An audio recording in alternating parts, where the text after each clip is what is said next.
Hi everyone, and welcome to Crones, Inventors, and Inuit Goddesses, Superheroines of the Forties. I'm Valerie Estelle Frankel, and I've written several books analyzing the superheroines of different eras. The interesting bit is lots of people assume they started wimpy and got progressively stronger until we've got the butt-kicking diverse heroines of today. Actually, they started out very strong in the Rosie the Riveter era and a bit before. We even had diverse heroines, older heroines, inventor heroines, all kinds of cool things. It's only in the 50s that they got wimpy, and since then, the eras have pretty much alternated between strength and wimpiness. So let's take a big look at the 40s. Arguably, our first costumed heroine ever is the Woman in Red. She was a detective, and to go solve crimes, on went the costumes, and out she went. She was carrying a gun before Batman was refusing a gun. She was going out and terrorizing the bad guys. She was making her stamp. And this is late 30s. And I've got to bring up Sheena the Jungle Girl. Certainly you might take a quick look at her attire and shudder in horror. In fact, Jungle Girl comics were immensely popular and started an entire genre. So, worth bringing up. She got her own comics slightly before Wonder Woman did. She's coming from the tradition of the pulps, the H. Rider Haggard novel She, and yes, all the stories where the white girl goes out into the jungle. It's the Tarzan story. She first appeared in the British magazine Wags in 1937, then showed up in America in Jungle Comics. Here she's on the cover of her own comic for 1942. She rescues her love interest. She did not fight in the war, so for soldiers, she was the escapism story, the fantasy story of going far, far away to a paradise and having fun. In the 50s, she had a TV show, and as everyone was trying to be prim and proper and family values, she provided a lot of escapism with her Jungle Girl shenanigans. As we can see, she is a warrior. She does try to help people in, yes, the white savior imperialist style, but she does try to help people. And we get so many superheroines following in her footsteps. You can see this imagery going into Wonder Woman. You can see it in She-Hulk. You can see it in all the Catwoman style characters. DC is going to create Vixen, a new take on the Jungle Girl, much later on. Again, a whole big genre. For instance, it wasn't just Sheena, it was this list, too many to even read off. You can see Tigra is a favorite for the nickname. And yes, they were pretty much all of a type, wearing the ripped clothes that they'd gotten lost in the jungle in, or tiger skin, zebra skin, and off they go to help people out. Lorna the Jungle Girl there is labeled Revenge of the White Goddess, and yeah, that sounds about right for this trope. On the other hand, we got some diverse jungle girls. Matt Baker, a famous black artist of the time, was especially noted for getting some diverse girls in there. His Rula the Jungle Goddess has darker skin. She's up top. I mean, what race are all these characters you're seeing here? It's ambiguous, but he's getting in the representation he can. Tiger Girl. I didn't include her here because she is a blonde, but My mistake, that is Taj of the Elephants up top from India. Tiger Girl is not pictured because she's blonde, but she is in fact biracial, and she's half Indian, half Irish. So we can see he's trying to mix things up. He's trying to give us some Indian princesses. And we've got Safari Carrie at the bottom right. She's Middle Eastern. And South Sea Girl, rescuing people on her tropical island. She is delightfully empowered in her own series of comics. So even in this era, even with the blonde jungle girl trope, we are finding ways to mix it up.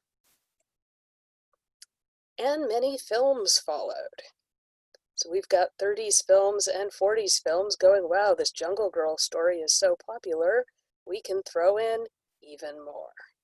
And yes, from there we get on to King Kong, Lost World, Doctor Who has a jungle girl sidekick, and on and on.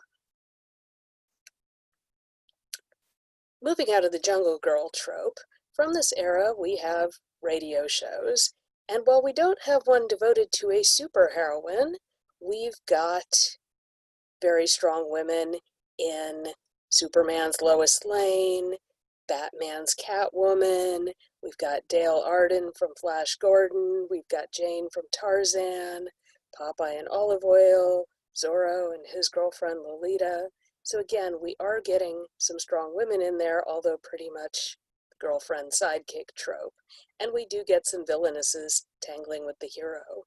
But quite often, the male heroes have male sidekicks and male buddies they adventure with. Back to comics. There's Matt Baker again doing, I believe, his most famous cover for Phantom Lady. Yes, everybody writes about this as an example of the pin-up girl, the good girl art, the comic books sent to soldiers so they could put them on the wall. Yes. On the other hand, she went out and defended and rescued herself. We've got the Black Cat doing likewise, and Gail Allen and the Girl Squad. She's got a team of girls backing her up.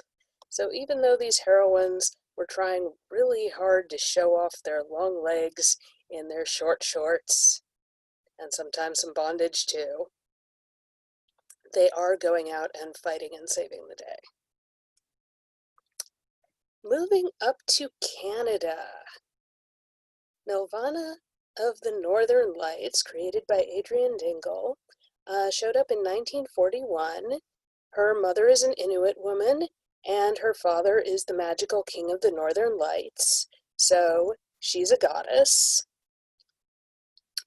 Her brother is invisible to white men, and she goes out, and she can turn invisible at will, so while he's got the wimpy role, she's got a choice. She can disrupt radio communications, she can shape change into animals, she can fly using the power of the Northern Lights, and so she uses her power to fight Nazis. There she is clobbering Hitler. And she's just awesome. I should add, yes, these comics are 80 years old now, but fans have been reproducing ones like this in published book collections, in ebooks now. The public domain superheroes websites have some of them. Archives are getting more every day of ones that are past copyright, or publishing as ebooks, ones that are copyrighted, and either way, we're getting more of this content every day if there's something you're looking for. So now, going back to Nelvana, she is the superheroine goddess who is going to make the caribou roam again and the seal return to feed and clothe us and rescue her people as this blaze of light, force of inspiration as she's speeding across the sky. She rides among them, sometimes on her brother, who she's transformed into a dog, again emphasizing those gender roles about who's in charge here. And she's dragging bombs off to the ocean using her magnetic powers, and she's just awesome. We've got magic. Certainly, magic showed up in plenty of superhero comics over the years, but the other thing worth mentioning is that the genre was really new, and people were still working out what superhero comics were in the 30s and 40s. So we've got Margot the Magician, who's half Asian, by the way, I think. I might be mistaken. And inherited her father's magic powers, and off she goes. We've got Queen Camilla, who lives forever and is in one of those hidden kingdoms straight out of the pulps. We've got some women getting their powers through magic, as others get them through technology, or, later we get the science leading to, nuclear explosions that give people powers and so forth. But early on, we've got a lot of, you pick up a magic cloak or a magic helmet, and off you go. But magic, of course, is a traditional feminine path to reshaping the world the way you want it. Which brings me to Miss Fury. She is one of the first costumed superheroines, and she is a total butt kicker. She's also the first female superhero, I know, these are all firsts of some sort or something, first female superhero drawn by a woman. This is June Tarp Mills, who had to downplay the fact that she was female, because we don't possibly want the young readers to know that a woman is drawing the cartoons. So yes, you can see Miss Fury undressing in the cartoon, the comic, but you can also see the gorgeous outfits she's putting on, and unlike so many superheroes who wear the same outfit in every single panel, Miss Mills was really having fun having Miss Fury have amazing debutante fashions and giving her different fashions in every comic. And yeah, we get the paper doll stuff too. And we really got some interesting ways of mixing it up with this female creator doing it. So the story, as you would expect, is socialite Marla Drake discovers this magic robe that her uncle brought back from far Africa. Yes, we are doing more of the cultural appropriation stuff, of course. And she tries on the panther skin, which in fact has all kinds of magical powers, and off she goes, zipping around with new martial arts skills as she foils the bad guys. Recently, a big collection on this one got released, as did a big collection of Nelvana ones, both by eager fans who really wanted to reconnect with these heroines. We've got scientists. Wonder Woman, who's going to come up later, actually invents the invisible plane, the purple healing ray, and lots of other stuff. And she's supposed to be a model for girls that, yes, they can be inventors too. So many of her powers, like bouncing bullets off her gauntlets, are supposed to be from training, from practice, from mastering these skills, teaching girls that they can do it too. And of course, Jill Trent's Science Sleuth is another delightful one. She showed up in 1943, and Jill, along with her best friend and roommate, read into that whatever you like, but basically we don't need any guys in their girl-girl team-up. So she and Daisy go off and solve mysteries, and if that means punching some bad guys, sure, let's do it. And let's do some science experiments too. There's no boyfriend, which is highly unusual, and she uses science to solve the mystery. So, fun with modeling for, again, the young readers, what girls can do.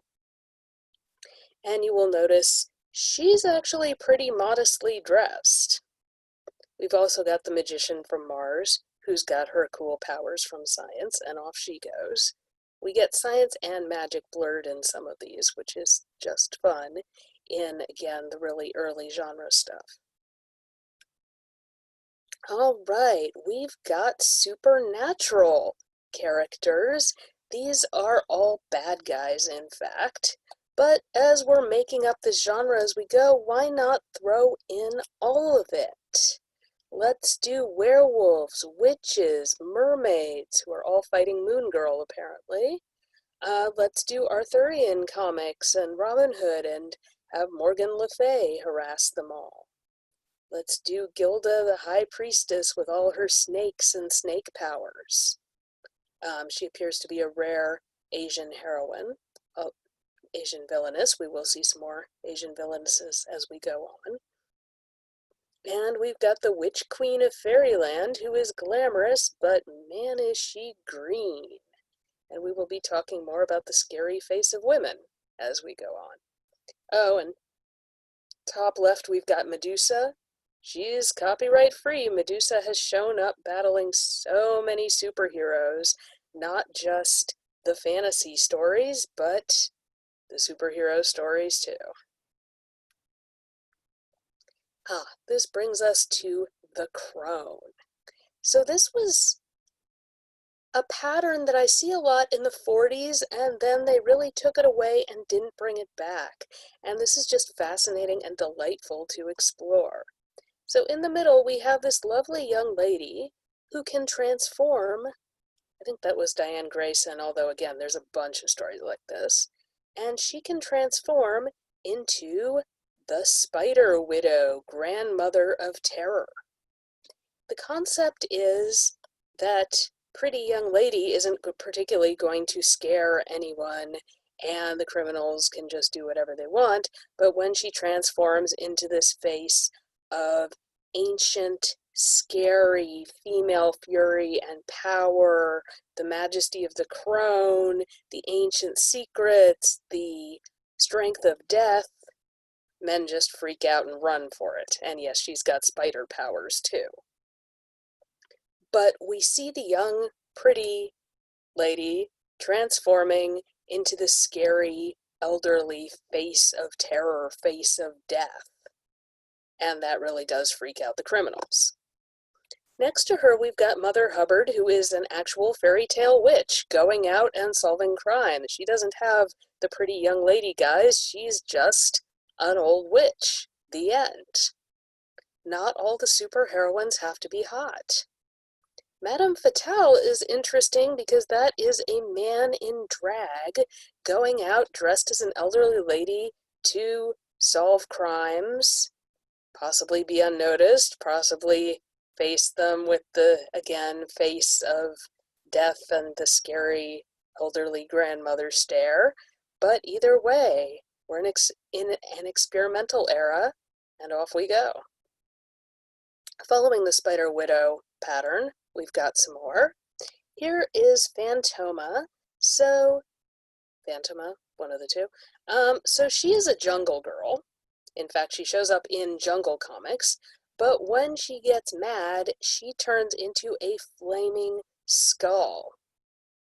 And there it is.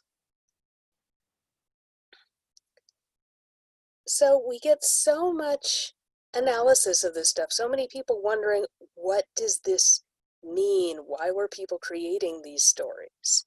But basically, we're seeing a fear of the powerful woman. And Phantoma, using her supernatural powers, gets to banish villains to asteroids and transform jewel thieves into insects. She transforms bomber planes and by hurling sandstorms and flying lions at them. This is the Medusa image. Scary, angry, ugly, threat. I'm not being a nice lady anymore. You'd better listen to me. And the guy's utterly freak. Down at the bottom, I believe that's Madame Satan. She's got the same thing going with the pretty ugly dichotomy. Up top, the glistening death also, aside from this amorphous, scary form, she's a bad guy, and she does have the pretty human form as well. And below her we've got Granite Lady, who had a pretty form, but now has turned into a Lady of Stone, which again you can see as defense. You can see as, I'm not hot, stay away from me, don't touch me, I have no interest. Although in this case, Plastic Man brings her back to who she was.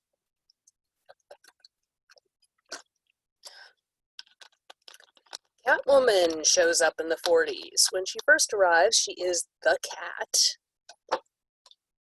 And when she first arrives, she is in the green dress, not a costume. She actually puts on an elderly woman's mask, which connects to everything we were just talking about, of course, so she can steal stuff. And Batman catches her. There he is, cleaning her face off and doing the famous line, "Quiet or Papa Spank."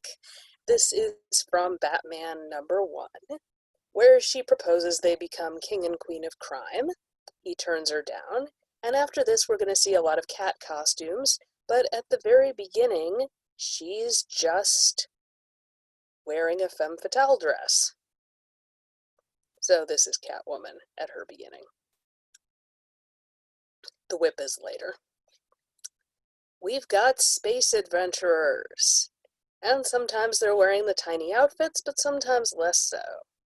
Mista of the Moon has a mentally controlled robot, a scano lens, cloak of invisibility, but in real life she is a technician, a scientist, and probably doesn't dress like that.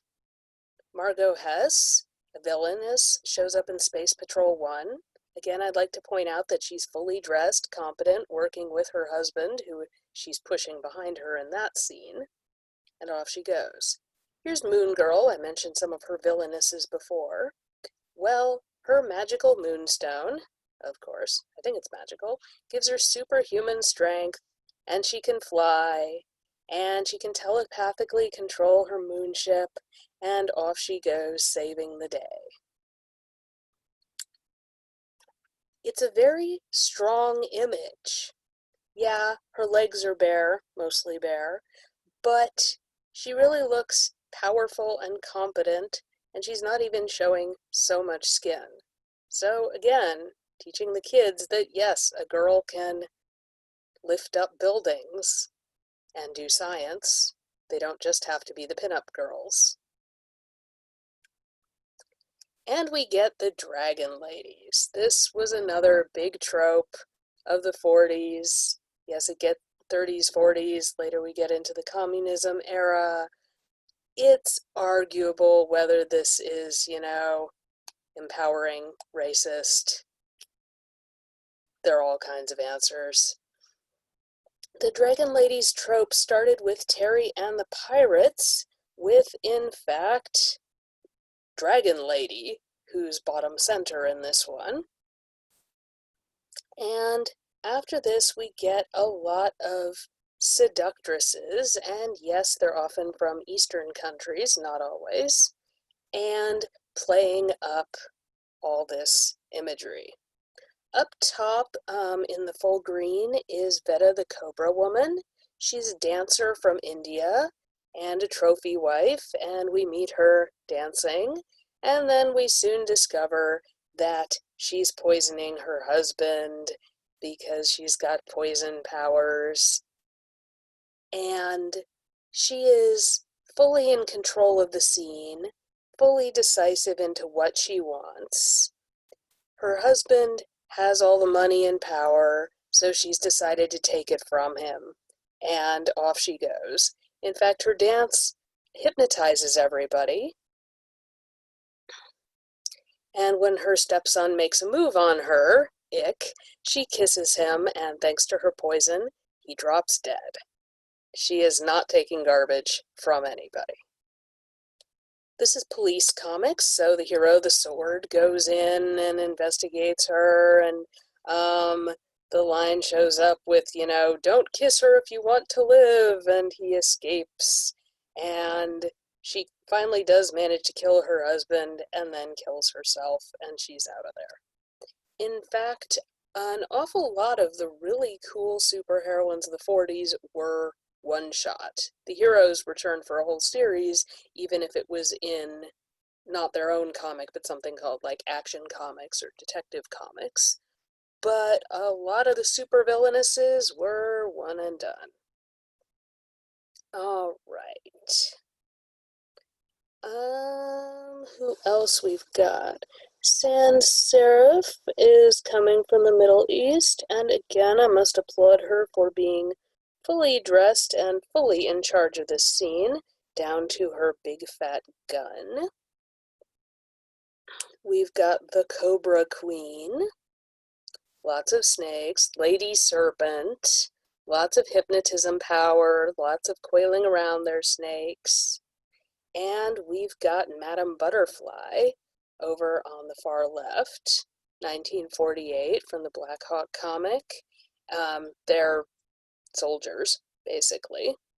And, alright, she's got kind of a Halloween costume vibe there, but she is also the most dangerous woman in the East, and outwits Black Hawk, and she's flying a plane and shooting at him and outmaneuvering him in her plane. So this isn't just about the butterfly wings, she's also amazing as a pilot. And she's called Madame Butterfly. Well, eventually we get close to the opera and she does commit suicide, having been turned down by the hero. So it goes. And yet, if you look at these figures, again, powerful, in control of the scene, often fully dressed, and definitely a match for quite often the male heroes. We've got some more villainesses. All sorts. I kind of like the veiled lady from Robin Hood, who, again, does not need to use her face to do this stuff. Up in the top right, we've got Texa, a crime boss who has the greatest brain in the world. She is 8 feet tall. She has a ray gun. She hypnotizes people. She has an army of winged creatures and an army of minions. And she lives in a giant zeppelin that travels around as her supervillain base. I mean, she is a Doctor Doom level supervillain with all the gadgets and armies and gizmos. In fact, her Zeppelin has knockout gas that she can use to take over the Earth. At one point, she tries to kidnap the president. She's a longtime nemesis of the Scarlet Avenger, and she does get multiple entrances.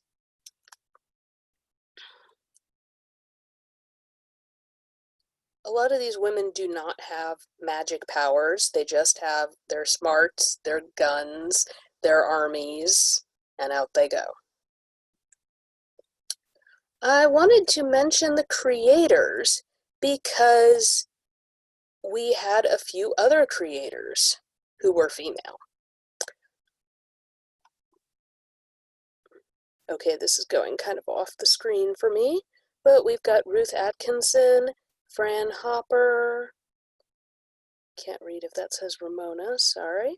Lily Renee came from Austria through England and finally got to America and was a Jewish comic book artist. Marcia Snyder was queer. So we had a lot of women writing and drawing, yes, especially during World War II when the men went off to war, but other times too. Well, especially when the men went off to war. When they came back, they often did want their jobs back. But Fiction House had a lot of female creators and a lot of female-led stories. All right.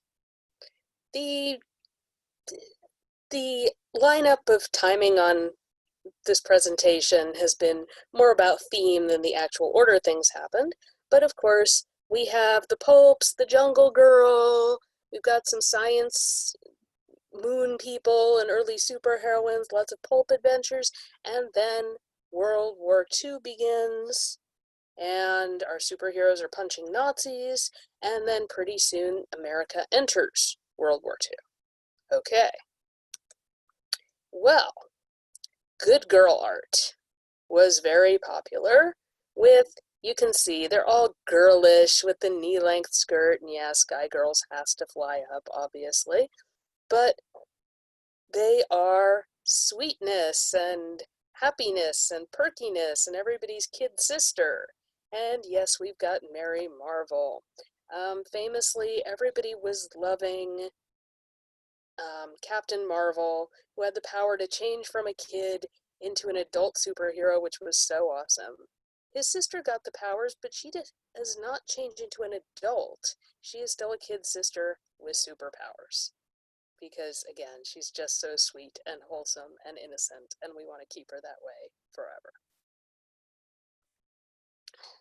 We've got some very... Oops, I meant to move Sky Girl. She's right in the way there, isn't she? Well, we've got some very patriotic superheroines under her. We've got Miss America. This is supposed to be Liberty Bell down in the lower left. We've got Victory Girl on the bottom. Wonder Woman has the same color scheme, so we get the red, white, blue, stars, stripes, and they are out to kick butt. We even have G-Woman, a Fed, in 1935 comics. Liberty Bell, again, sorry, she's covered up, has the powers of speed, strength, and stamina, which is linked to the Liberty Bell in Philadelphia, of course, because we need some kind of a Spirit of America thing going on. I mentioned a bunch of times Wonder Woman. We had to know she was coming. I suspect we already knew she was the heroine of the 40s. So, yes, Wonder Woman. She's got red and white. She's got blue and stars. She did not fight in World War II a lot. And famously, the Justice Society, which was a separate comic from Wonder Woman, but she appears in it, had her being the men's secretary while they went off to war. This was meant to be an example for readers because, of course, women at the time were encouraged to be secretaries and nurses. They were not actually encouraged to fight on the front lines, and we'll take a look at some more war comics in a minute.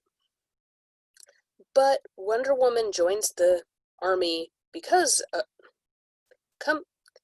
she leaves Paradise Island because of World War II and comes to America where, yes, she is Steve Trevor's secretary in her human guise, and then off she goes with the superhero.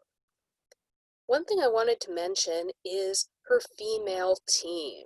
There is Etta Candy, who is quite pudgy, and there are all her sorority sisters who are teaming up with her to be this female fighting force. So beyond the Amazons, you've got this team of American women being taught that they can be heroes too. And yes, here she is, saving Steve Trevor over and over. Wonder Woman's girls prove them worthy of their Amazon leader. And again, I think those are the sorority girls in their red outfits, not the Amazons. So I really felt that was missing from the movie. I really would have liked to see her rouse all the women to action. Wonder Woman, of course, had lots of villainesses. This was a particularly famous comic because they all team up as Villainy Incorporated. I believe this was the last one the creator drew, and so people were talking about all his creations showed up to send him off. Yeah. Anyway, so the whole lineup are kind enough to introduce themselves. We've got Giganta, who turns into a giant. We've got Queen Clea of Atlantis. We get to do the Pulp's Hidden Kingdom thing. Obviously, so many superhero people do Atlantis. We've got Berna Brilliant, the Blue Snowman. I guess it's a guy. We've got Dr. Poison. Princess Maru called here, but also a doctor and a poisoner, and obviously the bad guy of the first Wonder Woman movie that we did. And rather androgynous looking too. Hypnota. Zara, priestess of the Crimson Flame, and the famous Cheetah. I believe Hypnota was the cross-dressing one who dressed as a man, certainly looks that way, to get more power in the world.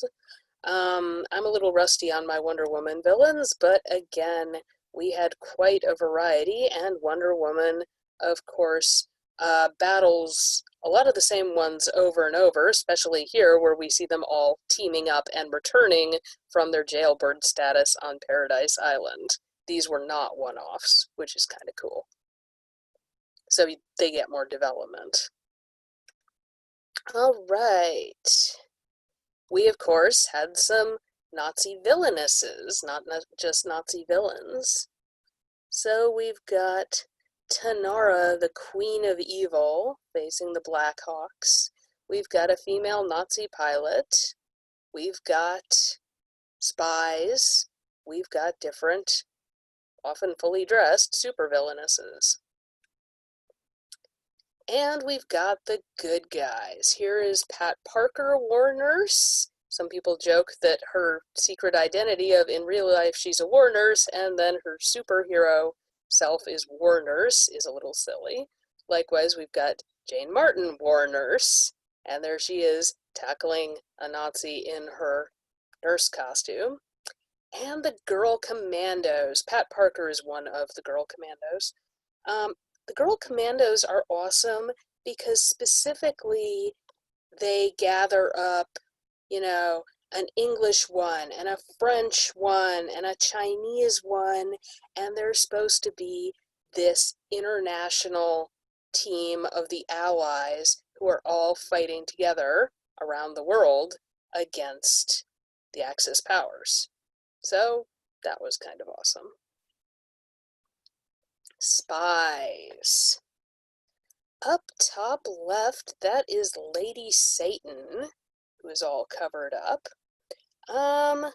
She is caught in a German bombing and decides that she is going to battle the Nazis, and off she sneaks to occupied France and takes them on. Later she gets sorcery powers, and so she's not only charming people, she's also using all kinds of cool magic on them. We've got a villainess down at the bottom. Madame Doom is not just a spy, but she's just kind of the mastermind, the spider in the middle of the web directing everything. And up top we have Senorita Rio, who is, I believe, an actress and stunt girl turned spy. And there she is coming from Southern California and Mexico to do her fighting and spying. And so she's an awesome one who really gets to do some neat stuff. That was awfully vague.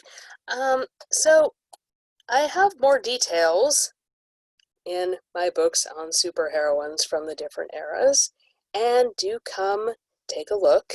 And of course, I'm open to any questions you've got. Thank you.